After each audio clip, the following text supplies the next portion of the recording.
2 months ago, my wife Teresa sat me down to talk about something important. She told me that she had been thinking for a while and felt that we should open up our marriage. Her words hit me like a ton of bricks. I just sat there trying to process what she had just said. Up until that moment, I truly believed that our marriage was solid. Sure, we had our ups and downs like any couple, but I never imagined that she was unhappy or feeling unfulfilled. In my mind, everything between us had been going well. We loved each other, spent time together, and supported one another. And that's why her request shocked me to my core. Never in my wildest dreams did I think my wife would even ask for something like this. The thought that she wanted to bring other people into our relationship made my head spin. For context, I first met my wife Teresa when I was just 15 years old, back in high school. From the moment I laid eyes on her, I knew she was special. You could say our love story is a bit old-fashioned. She wasn't just my high school sweetheart. She was my first love, my only love. I had never felt anything like what I felt for her, and to this day, no one has ever come close. When I decided to join the army, I knew it wouldn't be easy for either of us. The distance, the uncertainty, the long stretches of time apart, it was a lot to ask of a young couple. But I made her promise before I left. I told her no matter how long it took, no matter where life took us, I would come back for her. And when I did, I would marry her. To her credit, Teresa never wavered. She patiently waited for me, just like she said she would. Every single week, without fail, she wrote me letters. And those letters became my lifeline. Through them, I got to experience her life in college, hear about her classes, her friendships, her dreams, and even the small details of her day that made me feel like I was still part of her world. While I was miles away facing the challenges of military life, she stayed loyal and committed to me. She never let the distance make her forget what we had. No matter how difficult things became for me, whether it was the grueling training, the endless days away from home, or the nights when loneliness crept in, she was my escape. She always believed in me. Back then, I believed that as long as we had each other, nothing could shake us. When I finally got out of the service, the very first thing I did was go see Teresa. After years of letters and longing, we were finally face to face again, and it felt incredible. We had both grown up. We weren't the same high school kids anymore, but the love we had for each other hadn't faded. If anything, it felt even stronger. Those first few months together were some of the best times of my life. We laughed, we talked for hours. We made up for all the time we had lost. But as much as I loved being with her, the military was all I had ever known. The structure, the discipline, the camaraderie I shared with my brothers in arms, it was where I felt I truly belonged. So after some time, I made the decision to enlist again. Teresa supported me, though I knew it wasn't easy for her. She had already waited for me once, and now she would have to do it all over again. But she stuck by me, just like she always had. And we kept our relationship going through all the ups and downs that came with it. Over the years, we have faced every challenge together, never letting distance break us apart. Teresa worked hard in college, and I was so proud of everything she was accomplishing. By the time she graduated, she was more than ready to settle down. She wanted to get married right away, to finally start the life we had always dreamed about. But I told her to wait. It wasn't because I didn't want to marry her. There was never a doubt in my mind that she was the one. I just wanted her to build something for herself first. I encouraged her to get a job, to gain financial independence, to experience life outside of just being my fiancé. I wanted her to put her degree to good use, not just because she had worked so hard for it, but because I knew that my career in the military meant I would be away for long stretches of time. I wanted her to have stability, independence, and a sense of purpose outside of our relationship. More than anything, I wanted to make sure that if I wasn't around, she wouldn't feel lost or alone. It wasn't an easy conversation, but Teresa understood.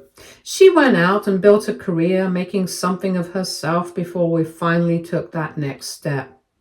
Eventually, we both reached the age of 25, and that's when we finally tied the knot. Our wedding day was beautiful, one I'll never forget. Both of our families were there, celebrating with us, and the happiness in the air was undeniable. That day, as I stood beside Teresa, making vows that I meant with every fiber of my being, I felt like the luckiest man alive. I finally had a wife I adored. Our parents were thrilled for us, especially Teresa's. Her mom couldn't stop crying tears of joy, and her dad, a man who's usually very composed, actually pulled me aside to tell me how proud he was to welcome me into their family. Teresa's father and I have always had a strong bond. He had served in the army himself for many years until an accident cost him his left hand, forcing him to leave the service earlier than he had planned. Because of that shared experience, we understand each other in ways that most people don't. Whenever we meet up, we always talk about deployments, sacrifices that come with the job, the struggles of being away from loved ones. Over the years, our father-in-law, son-in-law relationship has grown into something deeper. He has become someone I truly respect and look up to, and I know he sees me as a son. Throughout the 10 plus years of our marriage, I never once thought there was any serious issues between us. Of course, like any couple, we have had our ups and downs, but I always believed we were strong enough to get through anything. Looking back now, maybe I was too blinded by love to see the cracks forming beneath the surface. One of the biggest challenges we have faced was the issue of having kids. I had always dreamed of becoming a father ever since I was young. I pictured myself raising a family, teaching my kids life lessons, playing with them in the backyard, and watching them grow into good people. I wanted that more than anything. Teresa, on the other hand, never shared that dream. I didn't realize it at first because for a long time she never told me. During dating, whenever I brought up the fact that I wanted a kid, she would just smile and look away. She never gave me any signs that she didn't want any. After marriage, when I finally sat down to talk to her about trying for a kid, I was hopeful, excited even. She didn't seem excited at all, but at the same time, she didn't deny me. I deeply love my wife, and if she had told me even once back then that she didn't want kids, I would have adjusted my expectations. I would have listened, tried to understand her perspective and accepted it, even if it meant rethinking my own desires for the future. But she never voiced her feelings about this, never gave me a reason to believe we weren't on the same page. Instead, I assumed we both wanted the same things, only to find out much later that she had been holding back how she truly felt. Month after month, we kept trying for a baby, but nothing ever happened.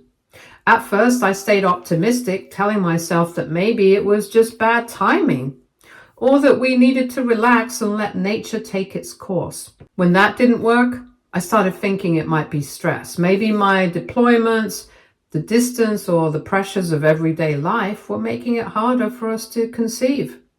And in my most desperate moments, I even wondered if this was God's way of telling us that parenthood just wasn't meant to be for us. Not once did it ever cross my mind that Teresa was actively preventing it from happening. I trusted her completely, so the thought of her deliberately going behind my back never even registered as a possibility. Instead, whenever I brought up my concerns, she would turn it around on me. She would gaslight me, making me feel like I was the problem and accusing me of having bad sperm. It hurt to hear that from her, but at the time I believed it. After all, what else could explain why we weren't getting pregnant? Determined to fix what I thought was a medical issue on my end, I even went for multiple tests. I sat in doctors' offices, filled out forms, and let them run every exam necessary, hoping for answers. But every single time, the results came back the same. There was nothing wrong with me. I was perfectly capable of having kids, and that should have been a relief. But instead, it only left me more confused. If I was fine, then what was going on? Whenever I suggested that Teresa should get checked too, she would immediately brush it off. She would insist that she was perfectly healthy and didn't need any tests. I didn't want to pressure her, so I let it go, assuming that maybe she was just scared or anxious about the idea of something being wrong. I had no idea that the truth was something entirely different, something she had been keeping from me all along. Then, after months of disappointment, she finally admitted the truth. She looked me in the eye and told me that she had been secretly taking birth control pills the entire time. Every month that I spent hoping, every night that I lay awake thinking about what our future with children would look like, it had all been for nothing. She never wanted kids. Not now, not ever. And the worst part was that she had known that from the very beginning. Hearing those words from her felt like a punch to the gut. I had spent so long blaming myself, thinking there was something wrong with me, when all along she had made a choice that I never even knew about.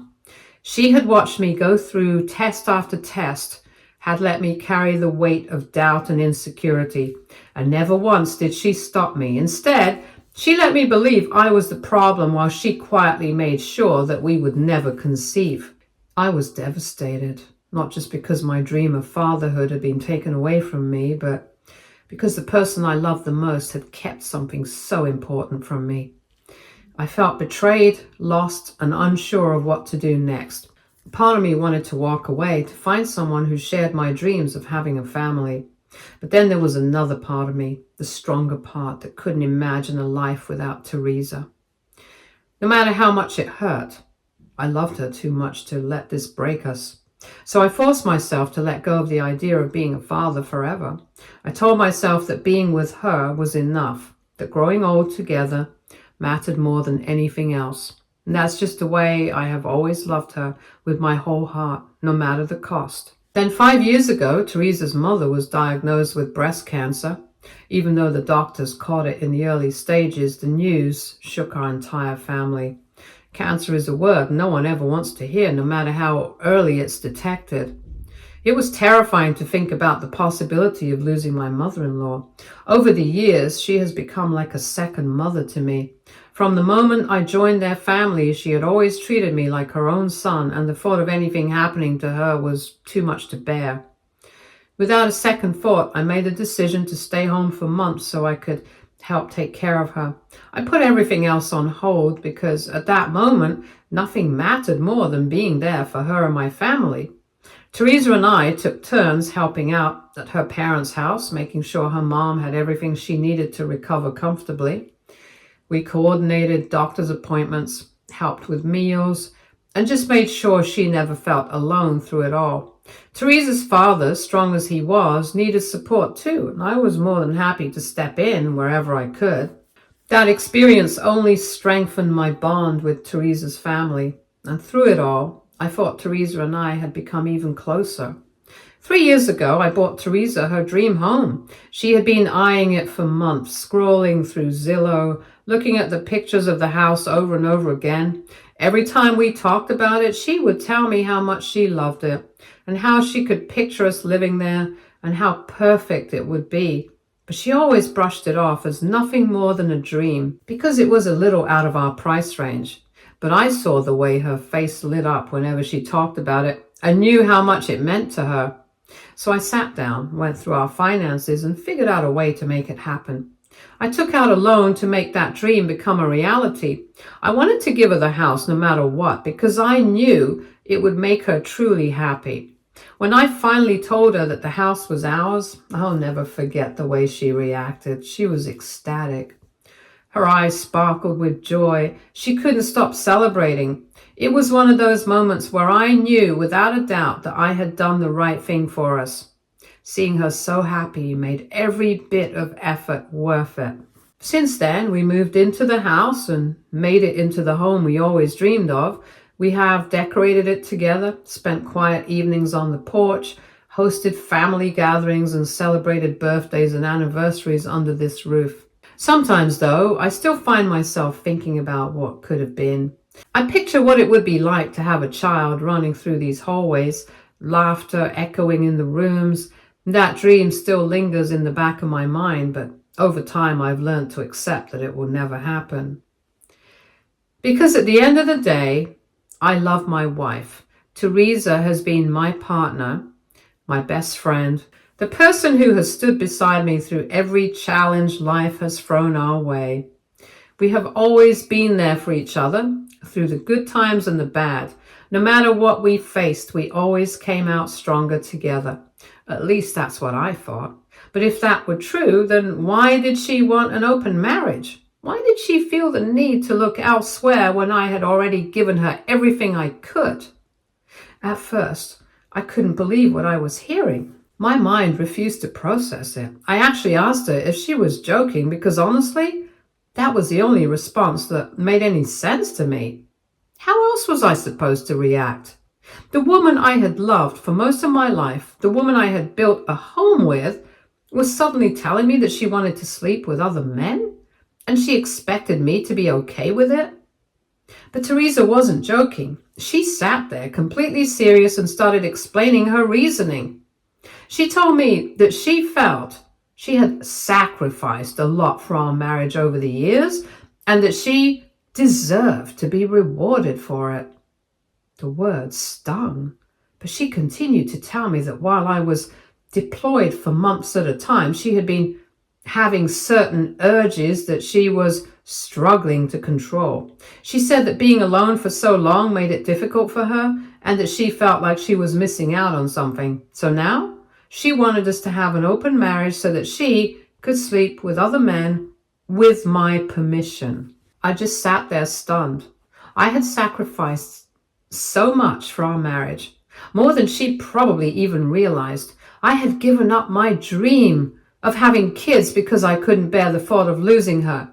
I had rearranged my life to make her happy, put her needs before my own, time and time again. I had bought her the dream house she thought she'd never have, taken care of her mother like my own, and stood by her through every hardship. And yet, somehow, she was the one who felt like she had given up too much. I asked her straight up, why? Why would she want to do this? Didn't she love me? Didn't she want to be with me? Was this the end of our relationship? Teresa immediately reassured me, telling me that she was still very much in love with me. She insisted that the only reason she was even asking me this was because she didn't want to cheat on me. She reasoned that she respected me enough to ask for an open marriage instead of sneaking around behind my back, as if that was supposed to make me feel better. She pointed out that despite having these so-called urges, she had always stayed loyal to me over the years. But then she pointed out that we all have just one life, and she didn't want to waste hers waiting months at a time to have with me. She wanted to explore other options and enjoy her life while she was still young. I couldn't believe what I was hearing. A waste? All these years we had spent together, the sacrifices, the love, the memories, was that how she saw it? Was my absence due to my service, something I had dedicated my life to, really just an inconvenience to her? It was like I was talking to a stranger. The woman I had loved since I was 15, the woman I had built my entire life around, was now telling me that staying faithful to me had been some kind of hardship, that being in a committed monogamous marriage with me wasn't enough for her anymore. I sat there trying to come up with reasons as to why she had suddenly changed. Maybe this wasn't really about wanting an open marriage. Maybe she just hated I was away so much. Maybe she was lonely and this was her way of saying she wanted me home more. So I asked her, do you want me to leave the military? Is that what this is really about? Do you not want me to go away anymore? Because if that's what you need, I'll try to do it. But Teresa shook her head without hesitation. She told me she didn't mind my job. She had no problem with me being in the military, no issue with the fact that I was gone for months at a time. This wasn't about my career or my absence. This is about me, she said. She told me that there was nothing wrong with me or our marriage, that she truly wanted me to remain her husband, to stay in her life. But at the same time, she also wanted other men. She reasoned that since we were both adults without children, we should be having more fun. Teresa reassured me over and over again that she would always be upfront about who she slept with, if that would make me more comfortable with the idea of an open marriage. that she would never get emotionally involved with anyone else, that it would be just nothing more. But to me, it didn't matter whether it was emotional or physical. This was cheating for me, and I didn't like it at all. Cheating was cheating. I told her that this wasn't something I had ever agreed to when I first married her. This wasn't the kind of relationship I had signed up for. We took vows to be faithful, to be committed, to choose each other every single day. And now, after everything we had been through, she wanted to rewrite those vows for her own benefit. I tried to make her understand. I told her I get urges too while I'm deployed. I'm gone for months at a time, surrounded by people who probably wouldn't think twice if I wanted to mess around. But I don't. I wouldn't. Because no matter how long I'm away, no matter how lonely I might feel, I could never bring myself to betray the woman I love. That's what commitment is. That's what love means to me. So how could she sit there and ask me for something like this? How could she say she loved me, that she still wanted me as her husband while also asking for permission to sleep with other men? It felt like she had completely shattered the foundation of everything we had built. I wasn't just angry, I was hurt. I had spent years believing in this marriage, in us. I had sacrificed dreams, time, and pieces of myself to make sure she was happy, and now it was like none of that mattered to her. Because if she truly loved me the way I loved her, how could she even ask me for this? The argument escalated quickly, emotions running high on both sides. No matter how much I tried to make her see my point of view, Teresa wouldn't back down. In the end, she gave me an ultimatum. Either I agreed to her demands or we divorced and went our separate ways. Hearing those words come out of her mouth felt like a punch to the gut. After everything we had been through, all the sacrifices, all the love I had poured into this marriage, she was willing to throw it all away just so she could sleep with other men. She didn't even seem conflicted about it. It was like she had already made up her mind and was just waiting for me to fall in line. That night, I couldn't stay in that house and pretend things were normal. I went to a bar and drank until my thoughts were too blurry to process. I needed an escape, even if just for a few hours. When I finally made my way back home, I didn't even go to our bedroom. I crashed in the guest room because I couldn't bear to look at her, let alone sleep beside her. Ever since that day, I've avoided her like the plague. I can't even look at her face without getting angry. Recently, I got the call. I was being deployed again. Before I left, Teresa insisted I give her an answer. She didn't want to wait. She wanted to know if I would agree to an open marriage or if this was the end. I looked her in the eyes and made myself very clear I would never give in to her demand. I told her that if she was so eager to be with other men, then she should pack her bags and leave my house. I reminded her that this wasn't how I was raised, and that this wasn't the kind of marriage I believed in. If she wanted an open relationship, she could have it, just not with me. I would rather divorce than stay married to someone who didn't respect the commitments we had made. She was furious. I could see it in her eyes, the way her face twisted in anger. And since then, she's been refusing to speak to me on the phone whenever I've tried reaching out to her. She's acting like I'm the one who did something wrong. So I just wanted to know if I'm the a-hole for not agreeing to my wife's demands. Update 1. It's been overwhelming reading through all your responses, and I appreciate every single one of them. To address some of the common questions and comments.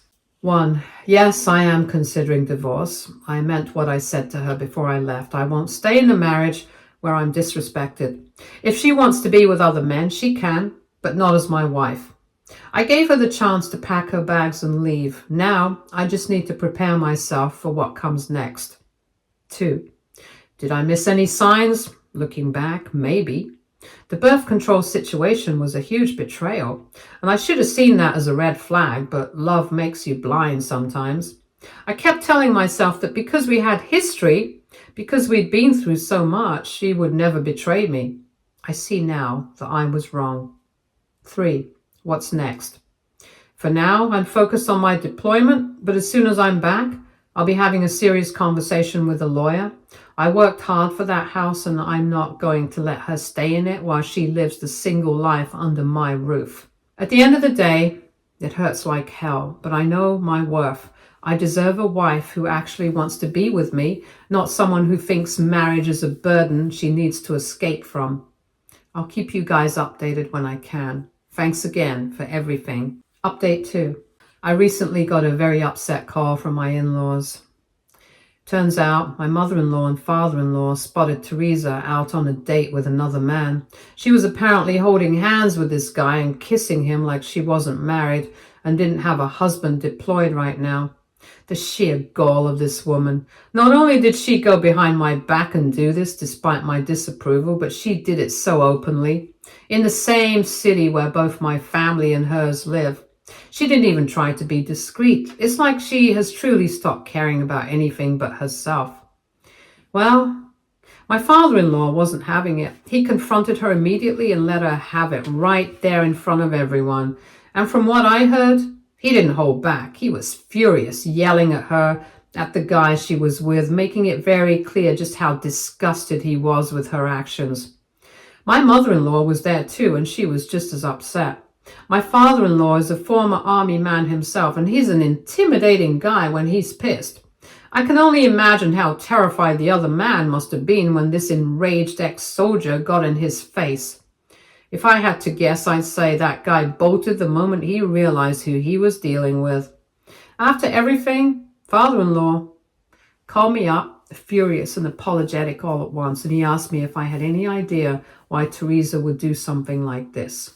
This is when I confessed to him about what she had demanded from me. He got even more upset and told me that he never raised his daughter to be this way, that he was ashamed of her, that he couldn't believe she would betray me like this.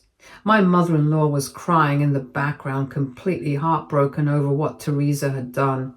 Honestly, at this point, I'm just numb. Any tiny hope I had left that maybe this was just some stupid phase or that she would come to her senses is completely gone now. She has made her choice.